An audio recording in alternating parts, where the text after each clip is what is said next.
नमस्कार फ्रेंड्स, ज्योति क्लासेस में आप सभी का एक बार फिर से स्वागत है फ्रेंड्स। आप सभी को पता है हमारी होम साइंस की सीरीज हमने कंटिन्यू रखी है और उसमें अभी तक हमने हमारी क्लास 6 और 7 की बुक रीड कर ली है और अभी तक हमने स्टार्ट किया हमारी क्लास 8 की बुक। इसमें भी हमने हमारा चैप्टर 13 कंप्लीट कर लिया है और धीरे धीरे हमारा जो मेन लक्ष्य है यानी कि हमारा जो होम साइंस का सिलेबस है क्लास 6 to 12 की बुक पढ़ने का, उस पर हम धीरे धीरे एक एक कदम करके आगे बढ़ते जा रहे हैं। और आप सभी का सपोर्ट अगर ऐसे रहा तो फटाफट हमने हमारा जो टारगेट हमने बना रखा है 12th क्लास तक की होम साइंस की बुक को पढ़ने का, वो भी हम कंप्लीट कर लेंगे। तो फ्रेंड्स, आप सभी से रिक्वेस्ट है कि अगर इस चैनल पर नए आए हैं तो प्लीज़ चैनल को सब्सक्राइब कीजिए, बेल आइकन प्रेस कीजिए और इस वीडियोस को ज़्यादा से ज़्यादा अपने फ्रेंड के साथ शेयर कीजिए जिससे कि उनकी भी पढ़ाई क्या कंटिन्यू हो सके। और हाँ, अगर अभी तक आपने हमारी क्लास 6 और 7 की जो हमने पढ़ाई की उनकी वीडियोज़ नहीं देखी है तो प्ले लिस्ट में जाइए, वहाँ पर आपको जितने भी चैप्टर हैं क्लास 6, 7 और 8 में हमने जितने पढ़े हैं उनमें जितने भी टॉपिक है बहुत ही डिटेल में एक्सप्लेन कराएंगे, जैसे पॉइंट टू पॉइंट आपके चीज़ें जो है आपके माइंड में बहुत ही अच्छे से फीड होंगी और उससे आपको काफ़ी हेल्प होने वाली है। जो हमारे अप्रैल में एग्ज़ाम होने वाला है, हमारे जितने दोस्त हैं यूपी टीजीटी पीजीटी के, तो उनको भी फ्रेंड्स इस सीरीज के माध्यम से काफ़ी हेल्प होने वाली है क्योंकि उनका रिवीजन भी बहुत अच्छे से हो जाएगा। तो चलिए फ्रेंड्स, हमारी जो सीरीज है इसको कंटिन्यू करते हैं। और हाँ, अगर समझ में आ रहा है तो प्लीज़ चैनल को सब्सक्राइब कीजिए। चलिए स्टार्ट करते हैं हमारा आज का टॉपिक। आज के टॉपिक में हम करने वाले हैं हमारा क्या, बुनाई कला, इसमें निटिंग आर्ट के बारे में हम जानेंगे। इसके पहले हमने प्रीवियस क्लास में क्या पढ़ा था, फटाफट एक बार उसका कोई रिवीजन कर लेते हैं क्योंकि आप सभी को पता है। क्या पता है बताइए फटाफट कमेंट करके, रिवीजन का क्या बेनिफिट है आज मैं नहीं बोलूँगी। तो चैप्टर 13 में हम देखते हैं कि सिलाई मशीन के बारे में हमने जाना था, इसे बहुत कुछ हमने सीखा था। सीविंग मशीन में हमने देखा था सिलाई मशीन के प्रकार, हाथ की मशीन जिसमें थी, पैर की मशीन थी और कौन सी थी, बिजली से चलने वाली मशीन, यानी कि 3 तरह की मशीनों के बारे में हमने जाना था।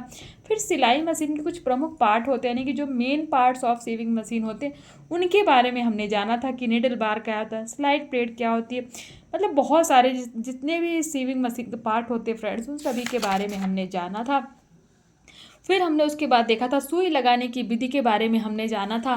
फिर हमने देखा था सुई में धागा कैसे डाला जाता है, बॉबिन में धागा कैसे डाला जाता है, सिलाई के समय मशीन से कपड़ा कैसे उतारा जाता है, मशीन का प्रयोग कैसे करते हैं। फिर उसके बाद हमने देखा था क्या फ्रेंड्स, सिलाई मशीन की खराबियाँ हो जाती हैं उसको कैसे पता लगाया जा सकता है, कैसे ठीक किया जा सकता है, उसके बारे में हमने जाना था फ्रेंड्स। तो ये सब चीज़ें हमने देखी थी और इसी के साथ हमारा जो है ये चैप्टर हमारा जो है कंप्लीट हुआ था। साथ ही साथ हमने स्मरणीय तथ्य और इसकी कुछ प्रश्नावली की थी और एज अ होमवर्क के रूप में हमने आपको क्या दिया था, अति लघु उत्तरीय, लघु उत्तरीय और दीर्घ उत्तरीय प्रश्न। आई होप आपने इनको सॉल्व किया होगा। तो चलिए फ्रेंड्स, ये हमारा आई होप आपका एक बार रिवीजन हो गया होगा। फटाफट स्टार्ट करते हैं हमारा आज का टॉपिक, बुनाई कला, निटिंग आर्ट के बारे में। एक कुशल गृहिणी को सिलाई, कढ़ाई और बुनाई में निपुण होना आवश्यक है। ऊनी वस्त्र शरीर को ठंड से बचाते हैं, अतः सर्दियों के मौसम में ऊनी वस्त्र पहने जाते हैं।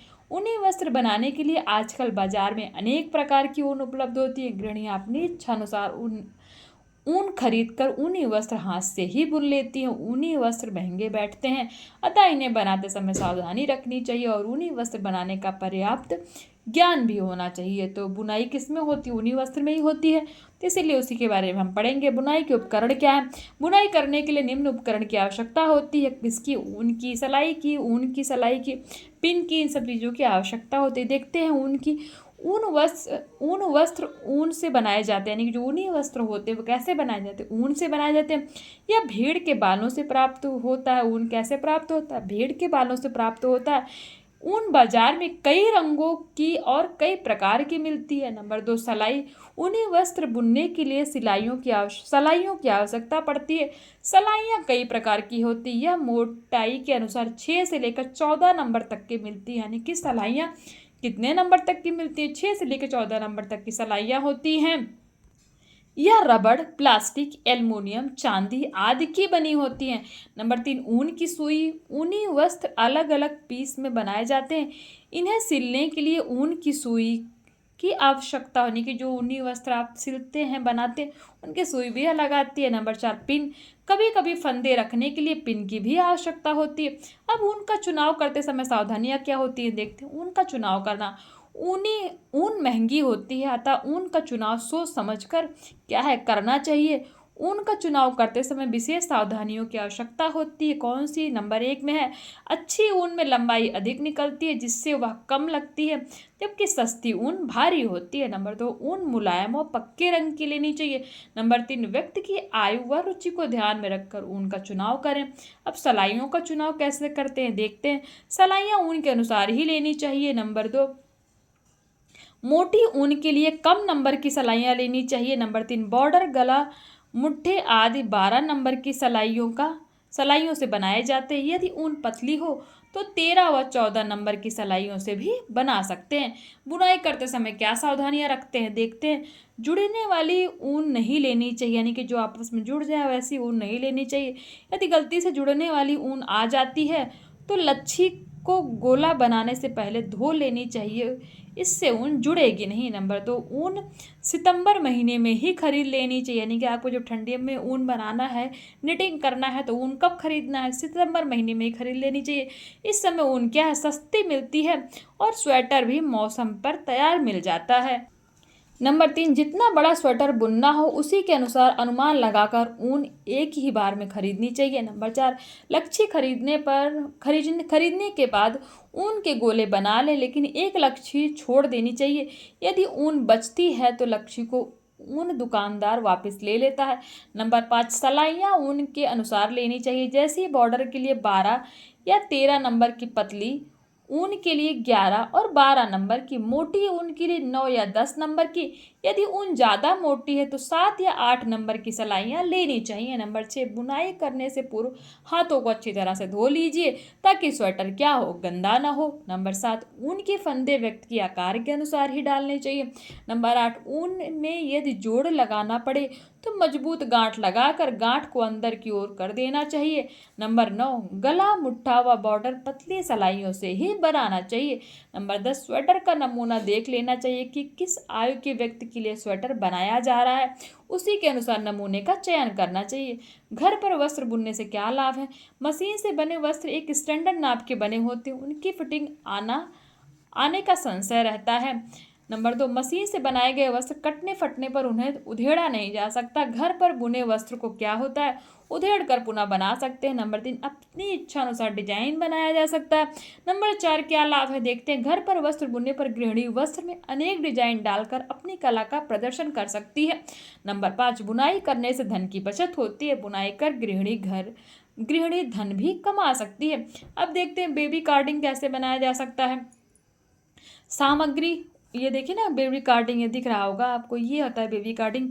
तो उन 400 ग्राम सलाइयाँ 10 नंबर और 14 सामग्री क्या लेना है, उन 400 ग्राम लेना है, सलाइयाँ 10 नंबर व 12 नंबर, 8 फैंसी बटन। इसकी विधि क्या है? पहला भाग 12 नंबर की सलाई पर 10 फंदे डालकर एक उल्टा एक सीधा बुनकर 1 इंच बना लेते हैं। इसके बाद 10 नंबर की सलाइयाँ बदल लेते हैं, मुट्ठे बना घटाने तथा बुनते हैं।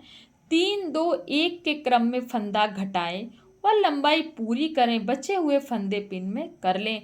अगला हिस्सा 50 फंदे 12 नंबर की सलाई में डालकर 1 इंच बुनकर सलाइयाँ बदल लें। मुट्ठे तक बुनने के बाद 4 3 2 1 के क्रम में फंदे डालें। कंधे से 5 सेंटीमीटर पहले। गले की घटाई के लिए 7 फंदे, 4 फंदे, 2 से 2, 1 से 1 फंदा घटाएं, लंबाई पूरी करें। आस्तीन में 12 नंबर पर 40 फंदे डालकर बॉर्डर बनाकर ऊपर 50 फंदे करके सलाइयाँ बदल लेते हैं। मुट्ठी तक लंबाई पूरी करने पर 3 से 3 फंदे घटाते हुए फंदे क्या करते हैं, बंद कर देते हैं। फिर आगे पीछे के भाग सिलकर आस्तीन सिल देते हैं। आगे की पट्टी के लिए 18 फंदे डालकर एक उल्टी एक सीधी बुनकर पट्टी भी सिल देते हैं। पट्टी बनाने से 8 बराबर दूरी पर जाली बनाते हैं। दूसरी तरफ क्या करते हैं, बटन बनाते हैं। गले के फंदे उठाकर गला बनाते हैं। अब देखते हैं क्रोशिया से उनकी शॉल कैसे बनाया जाता है। जो उनकी शॉल होती है ना, उसको क्रोशिया से कैसे बनाया जा सकता है। इसके लिए सामग्री क्या लगी, गुलाबी रंग की ऊन 400 ग्राम, सफ़ेद रंग की ऊन 400 ग्राम, क्रोशिया सुई। तो ये आप किसी भी रंग की ऊन ले सकते हैं, इन्होंने मतलब बुक में एक विधि दे रखी है। विधि क्या है, क्रोशिया पर 30 दाने डालकर, यानी कि क्रोशिया पर क्या है 30 दाने डालें। गुलाबी रंग की ऊन लगभग 15 सेंटीमीटर, एक उल्टी सलाई एक सीधी सलाई बुनते हैं। अब लगभग 15 सेंटीमीटर सफ़ेद ऊन से बुनते हैं। इस प्रकार लगभग 1.5 मीटर लंबाई की पट्टी तैयार कर लेते हैं। दूसरी पट्टी बनाने के लिए 30 फंदे सफ़ेद रंग की ऊन से डालते हैं। 15 सेंटीमीटर बुनने के पश्चात गुलाबी ऊन लगाते हैं। अब 15 सेंटीमीटर बुनने के बाद सफ़ेद ऊन लगाते हैं। इस प्रकार 1.5 मीटर बुनते हैं। पट्टियाँ तैयार होने पर क्या करते हैं, सुई व ऊन की सहायता से पट्टियाँ जोड़ देते हैं। चित्र के अनुसार किनारे पर क्रोशिया से बॉर्डर बनाकर झालर लगा देते हैं। आप ये देख पा रहे होंगे ना, झालर लगा हुआ है ये, तो इस तरह कर देते हैं। दोनों किनारों पर भी क्रोशिया से कंगूरा बना देते हैं। यह घर में कई रंग की बची हुई ऊन से भी बनाया जा सकता है। सुंदरता बढ़ाने के लिए प्रत्येक सफ़ेद रंग के टुकड़े पर कढ़ाई की जा सकती है। तो फ्रेंड्स, ये था हमारा चैप्टर 14 जो कि कंप्लीट हुआ। आई होप आपको ये समझ में आया होगा। देखते हैं इसका स्मरणीय तथ्य, और इसके स्मरणीय तथ्य में देखते हैं फ्रेंड्स क्या है। व्यक्ति की आय व रुचि को ध्यान में रखकर ऊन का चुनाव करें।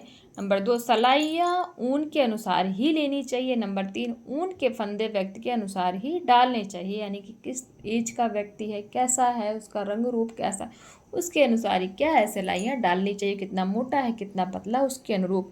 तो ये था फ्रेंड्स हमारा स्मरणीय तथ्य, यानी कि अकॉर्डिंग टू चैप्टर ध्यान में रखने योग्य बातें। इसमें मेमोरियल फैक्ट्स है, आपको नाम से ही पता चल रहा होगा, स्मरण में रखना यानी कि मेमोरी में फीड करना। अब देखते हैं प्रश्नावली इसकी। ऊन कहाँ से प्राप्त होती है, भेड़ से, पौधों से, कृत्रिम रूप से, या फिर ये सभी। तो हमने क्या पढ़ा, जो हमने पढ़ा उसी का हमें बताना है। तो भेड़ से प्राप्त होती। ऊन खरीद कब लेना चाहिए, जनवरी में, मार्च में, सितंबर में, फरवरी में। तो मार्च में ही सितंबर में ही ऊन खरीद लेना चाहिए। क्यों खरीद लेना चाहिए हमने अभी पढ़ा, बताइए फटाफट। फिर देखते हैं रिक्त स्थान में एक कुशल गृहिणी को सिलाई, कढ़ाई व किसका ज्ञान होना चाहिए, बुनाई का ज्ञान होना चाहिए। फिर सिलाई या ऊन के अनुसार ही लेनी चाहिए। ऊनी वस्त्र शरीर को क्या करते हैं, ठंड से रक्षा करते हैं। सही गलत देखते हैं। सॉल बची हुई ऊन का भी बनाया जा सकता है। तो ये स्टेटमेंट हमारा क्या हो जाएगा फ्रेंड, ये स्टेटमेंट हमारा ट्रू हो जाएगा। मोटी ऊन के लिए कम नंबर की सिलाई लेनी चाहिए। तो ये स्टेटमेंट भी हमारा ट्रू है। बुनाई करने से पूर्व हाथों को धो लेना चाहिए। तो ये स्टेटमेंट भी हमारा क्या है, ट्रू है। बुनाई घर पर करने से धन की हानि होती है, जी नहीं, बुनाई घर पर करने से धन की बचत होती है, ना कि हानि होती है। तो ये स्टेटमेंट हमारा क्या हो जाएगा, रॉन्ग हो जाएगा। तो इसी के साथ फ्रेंड्स ये चैप्टर हमारा और इसकी प्रश्नावली हमने कंप्लीट कर ली। आई होप आपको ये चैप्टर समझ में आया होगा, कंटेंट अच्छा लग रहा होगा। और हाँ, एज अ होमवर्क के रूप में ये अति लघु उत्तरीय प्रश्न है। आप देखिए, बुनाई के उपकरणों के नाम बताइए, बॉर्डर कैसी सिलाइयों से बनाया जाता है। तो ये देखिए, ये सारे क्वेश्चन का आप स्क्रीनशॉट ले लीजिए फ्रेंड्स, और इनको सॉल्व कीजिए जैसा कि आप हमेशा करते आ रहे हैं। एज अ होमवर्क के रूप में आपको ये दिया जा रहा है। और हाँ, मैंने आपसे बोला ये आपको ये आंसर की तो बुक में दी रहती है, बट कई बार इसके मिसप्रिंट हो जाते हैं। प्लीज़ आप बुक के माध्यम से मत चला करिए, आप रख सकते हैं। ऐसा नहीं कि हमेशा गलत ही होता है। कई बार आपने देखा, कई सारे चैप्टर में मैंने आपको पढ़ के बताया है कि आंसर कुछ और बुक में मिसप्रिंट कुछ और हो गया है। तो इसीलिए इस पर ध्यान मत दिया करिए। जो मैं बोलती हूँ उस पर आप उन आंसर्स को आप सही माना करिए। तो इसी के साथ फ्रेंड्स हमारा एक चैप्टर ख़त्म होता है, यानी कि कंप्लीट होता है। आई होप कि जो कंटेंट हम प्रोवाइड करा रहे हैं आपको, ये आपको समझ में आ रहा होगा, आपके काम की होगी। अगर फ्रेंड्स वीडियो अच्छी लग रही हो, कंटेंट समझ में आ रहा है, तो मैं फिर आपसे कहूँगी चैनल को सब्सक्राइब कीजिए, बेल आइकन प्रेस कीजिए, और प्लीज़ मुझे जो है सपोर्ट कीजिए, क्योंकि फ्रेंड्स आपके सपोर्ट के बिना हमने जो ये लक्ष्य रखा है वो कंप्लीट नहीं हो सकता। तो प्लीज़ मुझे ज़्यादा से ज़्यादा जो है सपोर्ट कीजिए, चैनल को सब्सक्राइब कीजिए, और अपने दोस्तों के साथ इस वीडियो को शेयर कीजिए, जिससे कि उनकी भी पढ़ाई कंटिन्यू हो सके। आप कहते होंगे कि बार बार जो है सब्सक्राइब कीजिए, लाइक कीजिए, बोलती रहती है। क्या करूँ फ्रेंड्स, थोड़ी सी सेल्फिश मैं भी हूँ क्योंकि आपको पता है कि हर कोई ही अपना वो करता है। तो इसीलिए आप जो भी आप इसको चाहे आप मेरा इसको स्वार्थ समझें, चाहे आप मेरा इसको मोटिवेशन समझें, चाहे आप सभी का प्यार समझें, वो आपके ऊपर डिपेंड करता है। आपसे मुझे क्या ही चाहिए। मैं पढ़ती हूँ तो साथ में सोचती हूँ आप लोग भी साथ साथ पढ़ें, तो बस आप लोगों का सपोर्ट ही चाहिए। तो प्लीज़ ऐसे बने रहिए मेरे साथ, और प्लीज़ हमें जो है अपनी राय अवश्य बताइए कि आपको ये वीडियोस कैसी लगती हैं, आपको कंटेंट समझ में आता है कि नहीं आता है। तो जब राय शेयर करेंगे, इसमें कुछ ऐड करना है, कुछ रिमूव करना है, कुछ भी करना है, आप मुझे बता सकते हैं। मैं आपके अकॉर्डिंग जितनी ज़्यादा जिस टॉपिक पे कमेंट मिलेंगे, मैं उसको अवश्य ही सुधारने की कोशिश करूँगी। तो प्लीज़ फ्रेंड्स, मिलते हैं नेक्स्ट क्लास में। तब तक के लिए जय हिंद, नमस्कार। हंसते रहिए, मुस्कुराते रहिए, एक दूसरे की हेल्प करते रहिए।